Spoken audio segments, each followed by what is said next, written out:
আলহামদুলিল্লাহ, এই সেই বিখ্যাত ভাইরাল তরমুজ। আর এই সেই তরমুজ দেখেন, তরমুজগুলো কত বড় বড়। আলহামদুলিল্লাহ, খুবই ভালো। এই যে তরমুজটা দেখেন, এই তরমুজটা পুরো পেকে গেছে। এই তরমুজটা ওয়েট আছে প্রায় 10 থেকে 15 কেজি। আর এই যে একটা তরমুজ দেখেন, এই তরমুজটাও খুবই পেকে গেছে। আর একটা তরমুজের ওয়েট প্রায় 10 থেকে 15 কেজি ওয়েট। হ্যাঁ, কিছু কিছু তরমুজ আছে খুবই বড়, আর কিছু কিছু তরমুজ আবার চেনা যাচ্ছে না পাতার কারণে। এই একটা যে তরমুজ, আপনি একটু দেখেন খেয়াল করে। আর আলহামদুলিল্লাহ, ভাইয়াদের খেতে যথেষ্ট ফল আসছে এবং তারা তরমুজ দিয়ে খুবই আশা করা যায় ইনশাল্লাহ লাভবান হবে। এবং আর এই ক্ষেতটা বিক্রি করা হয়ে গেছে।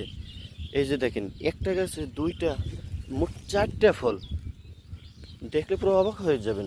যেই একটা গাছে ঠিকমতো একটা ফল হয়তেই কষ্ট হয়ে যায়, আর আলহামদুলিল্লাহ তার ক্ষেতে একটা গাছে মনে করেন অনেকটি ফল হয়েছে। আপনারা বাস্তব প্রমাণ দেখতে পাচ্ছেন।